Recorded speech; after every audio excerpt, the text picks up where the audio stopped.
بسم الله الرحمن الرحيم. قال الملأ الذين استكبروا من قومه لنخرجنك يا شعيب والذين آمنوا معك من قريتنا أو لتعودن في ملتنا.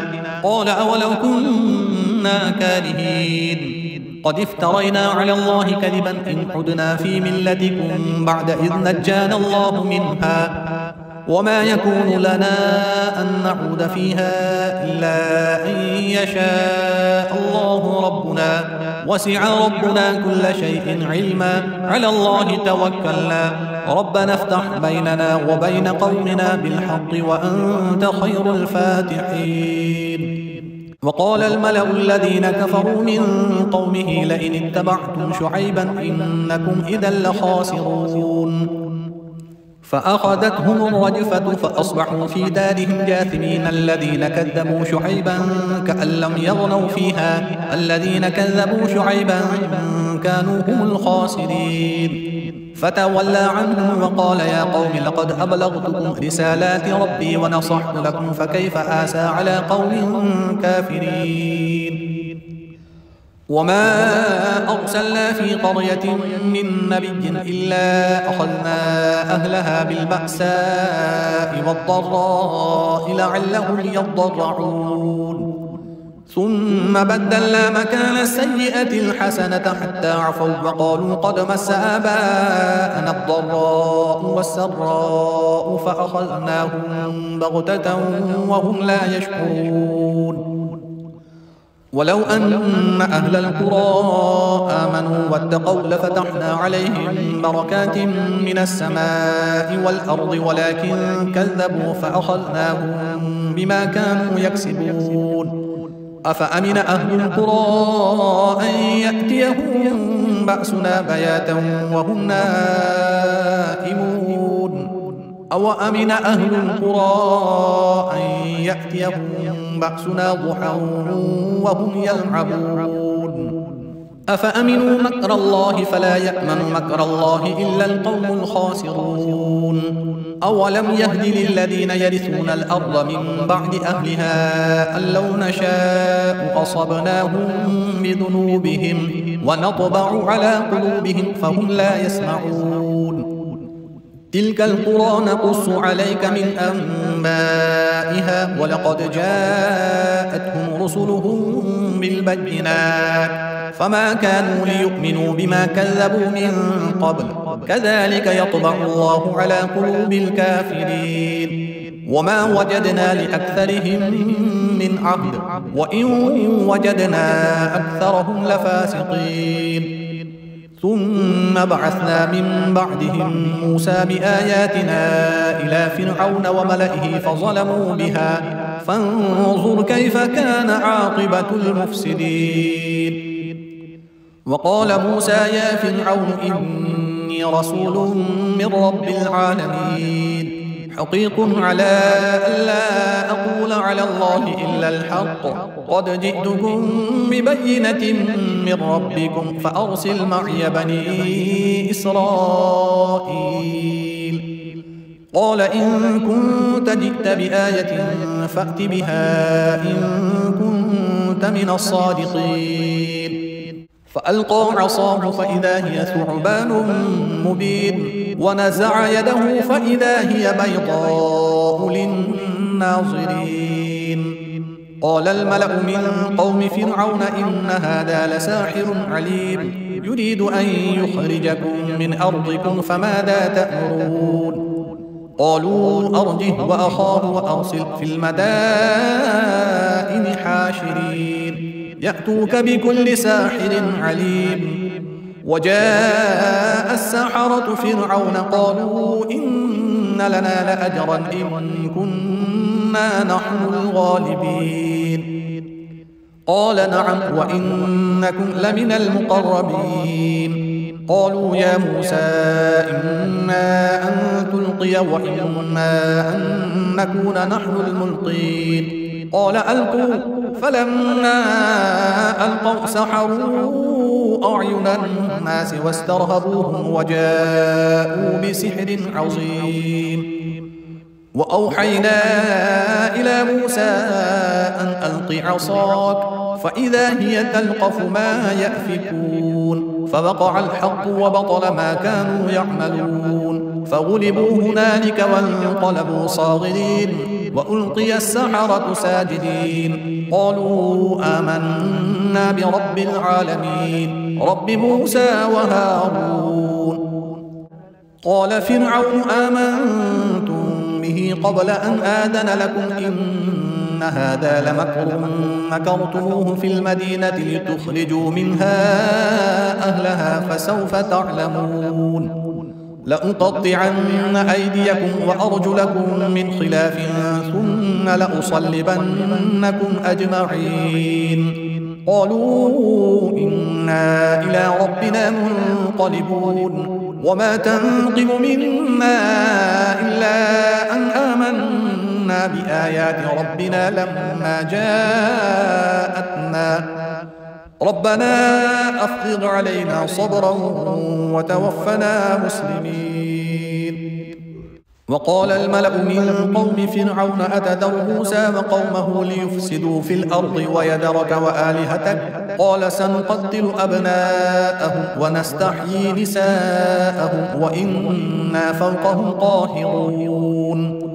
قال موسى لقومه استعينوا بالله واصبروا إن الأرض لله يورثها من يشاء من عباده والعاقبة للمتقين. قالوا أوذينا من قبل أن تأتينا ومن بعد ما جئتنا قال عسى ربكم أن يهلك عدوكم ويستخلفكم في الأرض فينظر كيف تعملون. ولقد أخذنا آل فرعون بالسنين ونقص من الثمرات لعلهم يذكرون. فإذا جاءتهم الحسنة قالوا لنا هذه وإن تصبهم سيئة يطيروا بموسى ومن معه ألا إنما طائرهم عند الله ولكن أكثرهم لا يعلمون. وقالوا مهما تأتنا به من آية لتسحرنا بها فما نحن لك بمؤمنين.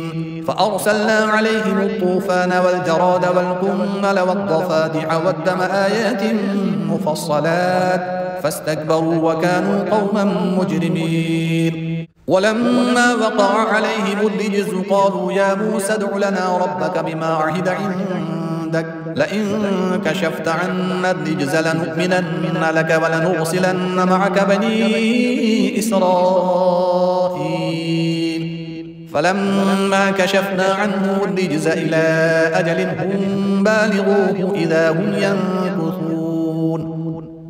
فانتقمنا منهم فأغرقناهم في اليم بأنهم كذبوا بآياتنا وكانوا عنها غافلين. وأورثنا القوم الذين كانوا يستضعفون مشارق الأرض ومغاربها التي باركنا فيها وتمت كلمة ربك الحسنى على بني إسرائيل بما صبروا ودمرنا ما كان يصنع فرعون وقومه وما كانوا يعرشون. وجاوزنا ببني إسرائيل البحر فأتوا على قوم يعكفون على أصنام لهم قالوا يا موسى اجعل لنا إلها كما لهم آلهة قال إنكم قوم تجهلون. إن هؤلاء متبر ما هم فيه وباطل ما كانوا يعملون. قال أغير الله أبغيكم إلها وهو فضلكم على العالمين. وإذ أنجيناكم من آل فرعون يسومونكم سوء العذاب يقتلون أبناءكم ويستحيون نساءكم وفي ذلكم بلاء من ربكم عظيم. وواعدنا موسى 30 ليلة وأتممناها ب10 فتم ميقات ربه 40 ليلة. وقال موسى لأخيه هارون اخلفني في قومي وأصلح ولا تتبع سبيل المفسدين. ولما جاء موسى لميقاتنا وكلمه ربه قال رب أرني أنظر إليك قال لن تراني ولكن انظر إلى الجبل فإن استقر مكانه فسوف تراني فلما تجلى ربه للجبل جعله دكا وخر موسى صعقا فلما أفاق قال سبحانك تبت إليك وأنا أول المؤمنين قال يا موسى إني اصطفيتك على الناس برسالاتي وبكلامي فخذ ما آتيتك وكن من الشاكرين وكتبنا له في الألواح من كل شيء موعظة وتفصيلا لكل شيء فخذها بقوة وأمر قومك يأخذوا بأحسنها سأريكم دار الفاسقين سأصرف عن آياتي الذين يتكبرون في الأرض بغير الحق وإن يروا كل آية لا يؤمنوا بها وإن يروا سبيل الرشد لا يتخذوه سبيلا وإن يروا سبيل الغي يتخذوه سبيلا ذلك بأنهم كذبوا بآياتنا وكانوا عنها غافلين والذين كذبوا بآياتنا ولقاء الآخرة حبطت أعمالهم هل يجزون إلا ما كانوا يعملون واتخذ قوم موسى من بعده من حلجهم عجلا جسدا له خوار ألم يروا أنه لا يكلمهم ولا يهديهم سبيلا اتخذوه وكانوا ظالمين ولما سقط في أيديهم ورأوا أنهم قد ضلوا قالوا لئن لم يرحمنا ربنا ويغفر لنا لنكونن من الخاسرين ولما رجع موسى إلى قومه غضبان أسفا قال بئس ما خلفتموني من بعدي أعجلتم أمر ربكم وألقى الألواح وأخذ برأس أخيه يجره إليه قال ابن أم إن القوم استضعفوني وكادوا يقتلونني فلا تشمت بي الأعداء ولا تجعلني مع القوم الظالمين قال رب اغفر لي ولأخي وأدخلنا في رحمتك وأنت أرحم الراحمين إن الذين اتخذوا العجل سينالهم غضب من ربهم وذلة في الحياة الدنيا وكذلك نجزي المفترين والذين عملوا السيئات ثم تابوا من بعدها وآمنوا إن ربك من بعدها لغفور رحيم ولما سكت عن موسى الغضب أخذ الألواح وفي نسختها هدى ورحمة للذين هم لربهم يرهبون واختار موسى قومه 70 رجلا لميقاتنا فلما أخذتهم الرجفة قال رب لو شئت أهلكتهم من قبل وإياي أتهلكنا بما فعل السفهاء منا إن هي إلا فتنتك تضل بها من تشاء وتهدي من تشاء أنت ولينا فاغفر لنا وارحمنا وأنت خير الغافرين واكتب لنا في هذه الدنيا حسنة وفي الآخرة إنا هدنا إليك قال عذابي أصيب به من أشاء ورحمتي وسعت كل شيء فسأكتبها للذين يتقون ويؤتون الزكاة والذين هم بآياتنا يؤمنون الذين يتبعون الرسول النبي الأمي الذي يجدونه مكتوبا عندهم في التوراة والإنجيل يأمرهم بالمعروف وينهاهم عن المنكر ويحل لهم الطيبات ويحرم عليهم الخبائث ويضع عنهم إصرهم والأغلال التي كانت عليهم فالذين آمنوا به وعزروه ونصروه واتبعوا النور الذي أنزل معه أولئك هم المفلحون قل يا أيها الناس إني رسول الله إليكم جميعا الذي له ملك السماوات والأرض لا إله إلا هو يحيي ويميت فآمنوا بالله ورسوله النبي الأمي الذي يؤمن بالله وكلماته واتبعوه لعلكم تهتدون. ومن قوم موسى أمة يهدون بالحق وبه يعدلون. وقطعناهم 12 أسباطا أمما وأوحينا إلى موسى إذ استسقاه قومه أن اضرب بعصاك الحجر فانبجست منه 12 عينا قد علم كل أناس مشربهم وظللنا عليهم الغمام وأنزلنا عليهم المن والسلوى كلوا من طيبات ما رزقناكم وما ظلمونا ولكن كانوا أنفسهم يظلمون. وإذ قيل لهم اسكنوا هذه القرية وكلوا منها حيث شئتم وقولوا حطة وادخلوا الباب سجدا نغفر لكم خطيئاتكم سنزيد المحسنين. فبدل الذين ظلموا منهم قولا غير الذي قيل لهم فأرسلنا عليهم رجزا من السماء بما كانوا يظلمون.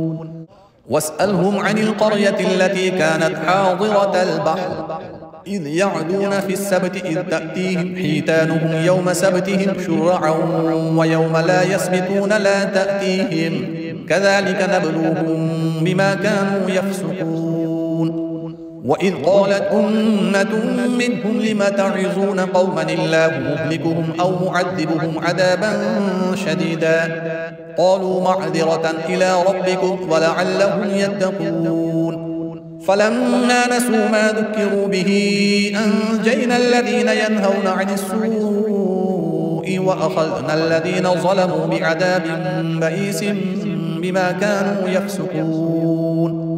فلما عتوا عما نهوا عنه قلنا لهم كونوا قردة خاسئين.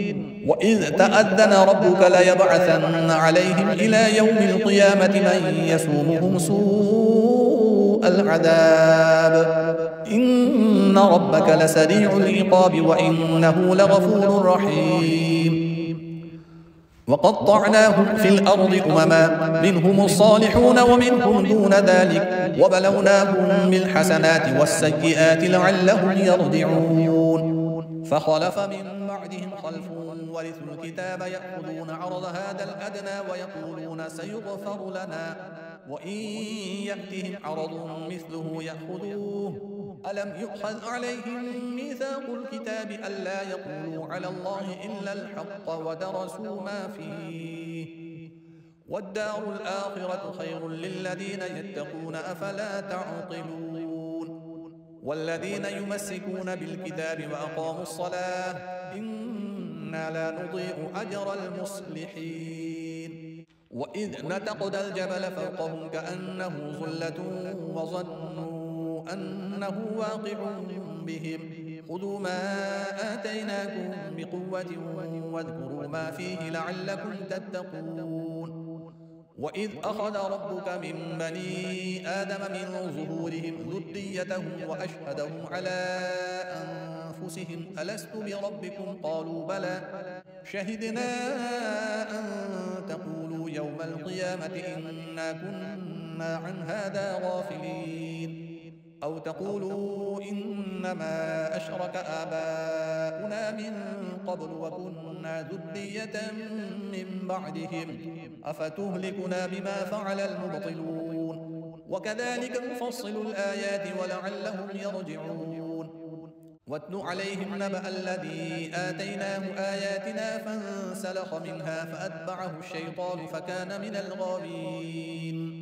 ولو شئنا لرفعناه بها ولكنه أخلد إلى الأرض واتبع هواه فمثله كمثل الكلب إن تحمل عليه يلهث أو تتركه يلهث ذلك مثل القوم الذين كذبوا بآياتنا فاقصص القصص لعلهم يتفكرون.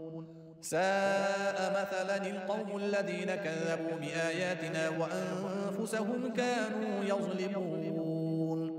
من يهد الله فهو المهتدي ومن يضلل فأولئك هم الخاسرون. ولقد ذرأنا لجهنم كثيرا من الجن والإنس لهم قلوب لا يفقهون بها ولهم أعين لا يبصرون بها ولهم آذان لا يسمعون بها أولئك كالأنعام بل هم أضل أولئك هم الغافلون ولله الأسماء الحسنى فادعوه بها وذروا الذين يلحدون في أسمائه سيجزون ما كانوا يعملون وممن خلقنا أمة يهدون بالحق وبه يعدلون والذين كذبوا بآياتنا سنستدرجهم من حيث لا يعلمون وأملي لهم إن كيدي متين أولم يتفكروا ما بصاحبهم من جنة إن هو إلا نذير مبين أولم ينظروا في ملكوت السماوات والأرض وما خلق الله من شيء وأن عسى أن يكون قد اقترب أجلهم فبأي حديث بعده يؤمنون من يضلل الله فلا هادي له ويذرهم في طغيانهم يعمهون يسألونك عن الساعة أيان مرساها قل إنما علمها عند ربي لا يجليها لوقتها إلا هو ثقلت في السماوات والأرض لا تأتيكم إلا بغتة يسألونك كأنك حفي عنها قل إنما علمها عند الله ولكن أكثر الناس لا يعلمون قل لا أملك لنفسي نفعا ولا ضرا إلا ما شاء الله ولو كنت أعلم الغيب لاستكثرت من الخير وما مسني السوء إن أنا إلا نذير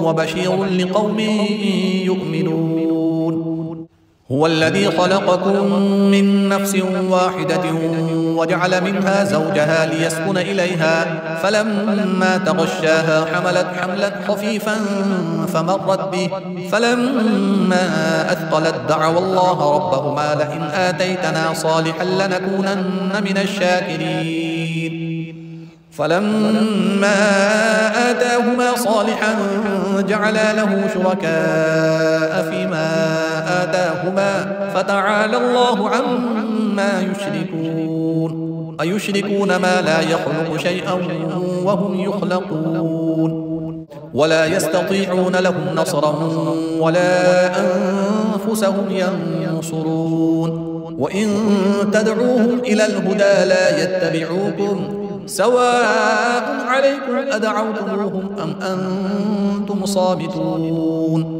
إن الذين تدعون من دون الله عباد أمثالكم فادعوهم فليستجيبوا لكم إن كنتم صادقين ألهم أرجل يمشون بها أم لهم أيدي يبطشون بها أم لهم أعين يبصرون بها أم لهم آذان يسمعون بها قل ادعوا شركاءكم ثم كيدون فلا تنظرون إن وليي الله الذي نزل الكتاب وهو يتولى الصالحين والذين تدعون من دونه لا يستطيعون نصركم ولا أنفسهم ينصرون وإن تدعوهم إلى الهدى لا يسمعون وتراهم ينظرون إليك وهم لا يبصرون خذ العفو وأمر بالعرف وأعرض عن الجاهلين وإما ينزغنك من الشيطان نزغ فاستعذ بالله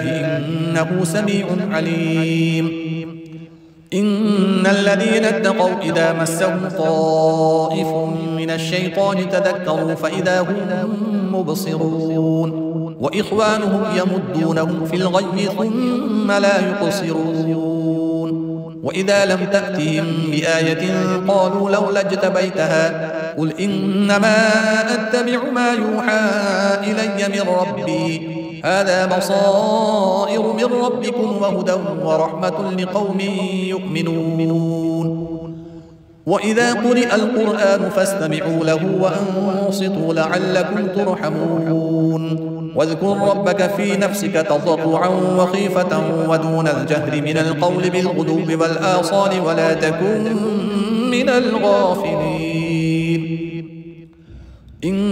إن الذين عند ربك لا يستكبرون عن عبادته ويسبحونه وله يسجدون. بسم الله الرحمن الرحيم. يسألونك عن الأنفال قل الأنفال لله والرسول فاتقوا الله وأصلحوا ذات بينكم وأطيعوا الله ورسوله إن كنتم مؤمنين. إنما المؤمنون الذين إذا ذكر الله وجلت قلوبهم وإذا تليت عليهم آياته زادتهم إيمانا وعلى ربهم يتوكلون. الذين يقيمون الصلاة ومما رزقناهم ينفقون أولئك هم المؤمنون حقا لهم درجات عند ربهم ومغفرة ورزق كريم. كما أخرجك ربك من بيتك بالحق وإن فريقا من المؤمنين لكارهون يجادلونك في الحق بعدما تبين كأنما يساقون إلى الموت وهم ينظرون.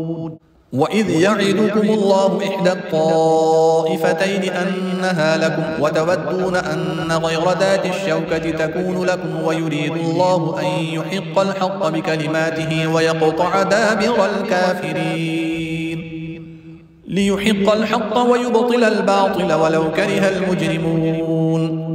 إذ تستغيثون ربكم فاستجاب لكم أني ممدكم ب1000 من الملائكة مردفين. وما جعله الله إلا بشرى ولتطمئن به قلوبكم وما النصر إلا من عند الله إن الله عزيز حكيم. إذ يغشيكم النعاس أمنة منه وينزل عليكم من السماء ماء ليطهركم به ويذهب عنكم رجز الشيطان وليربط على قلوبكم ويثبت به الأقدام. إذ يوحي ربك إلى الملائكة أني معكم فثبتوا الذين آمنوا سألقي في قلوب الذين كفروا الرعب فاضربوا فوق الأعناق واضربوا منهم كل بنان ذلك بأنهم شاقوا الله ورسوله ومن يشاقق الله ورسوله فإن الله شديد العقاب. ذلكم فذوقوه وأن للكافرين عذاب النار. يا أيها الذين آمنوا إذا لقيتم الذين كفروا زحفا فلا تولوهم الأدبار ومن يولهم يومئذ دبره إلا متحرفا لقتال أو متحيزا إلى فئة فقد باء بغضب من الله ومأواه جهنم وبئس المصير. فلم تقتلوهم ولكن الله قتلهم وما رميت إذ رميت ولكن الله رمى وليبلي المؤمنين منه بلاء حسنا إن الله سميع عليم. ذلكم وأن الله موهن كيد الكافرين. إن تستفتحوا فقد جاءكم الفتح وإن تنتهوا فهو خير لكم وإن تعودوا نعد ولن تغني عنكم فئتكم شيئا ولو كثرت وأن الله مع المؤمنين. يا أيها الذين آمنوا أطيعوا الله ورسوله ولا تولوا عنه وأنتم تسمعون ولا تكونوا كالذين قالوا سمعنا وهم لا يسمعون. إن شر الدواب عند الله الصم البكم الذين لا يعقلون. ولو علم الله فيهم خيرا لأسمعهم ولو أسمعهم لتولوا وهم معرضون. يا أيها الذين آمنوا استجيبوا لله وللرسول إذا دعاكم لما يحييكم واعلموا أن الله يحول بين المرء وقلبه وأنه إليه تحشرون. واتقوا فتنة لا تصيبن الذين ظلموا منكم خاصة واعلموا أن الله شديد العقاب. واذكروا إذ أنتم قليل مستضعفون في الأرض تخافون أن يتخطفكم الناس فآواكم وأيدكم بنصره ورزقكم من الطيبات لعلكم تشكرون. يا أيها الذين آمنوا لا تخونوا الله والرسول وتخونوا أماناتكم وأنتم تعلمون واعلموا أنما أموالكم وأولادكم فتنة وأن الله عنده أجر عظيم. يا أيها الذين آمنوا إن تتقوا الله يجعل لكم فرقانا ويكفر عنكم سيئاتكم ويغفر لكم والله ذو الفضل العظيم. وإذ يمكر بك الذين كفروا ليثبتوك أو يقتلوك أو يخرجوك ويمكرون ويمكر الله والله خير الماكرين. وإذا تتلى عليهم آياتنا قالوا قد سمعنا لو نشاء لقلنا مثل هذا إن هذا إلا أساطير الأولين. وإذ قالوا اللهم إن كان هذا هو الحق من عندك فأمطر علينا حجارة من السماء أو ائتنا بعذاب أليم. وما كان الله ليعذبهم وأنت فيهم وما كان الله معذبهم وهم يستغفرون. وما لهم ألا يعذبهم الله وهم يصدون عن المسجد الحرام وما كانوا أولياءه إن أولياؤه إلا المتقون ولكن أكثرهم لا يعلمون. وما كان صلاتهم عند البيت إلا مكاء وتصدية فذوقوا العذاب بما كنتم تكفرون. إن الذين كفروا ينفقون أموالهم ليصدوا عن سبيل الله فسينفقونها ثم تكون عليهم حسرة ثم يغلبون والذين كفروا إلى جهنم يحشرون. ليميز الله الخبيث من الطيب ويجعل الخبيث بعضه على بعض فيركمه جميعا فيجعله في جهنم أولئك هم الخاسرون. قل للذين كفروا إن ينتهوا يغفر لهم ما قد سلف وإن يعودوا فقد مضت سنة الأولين.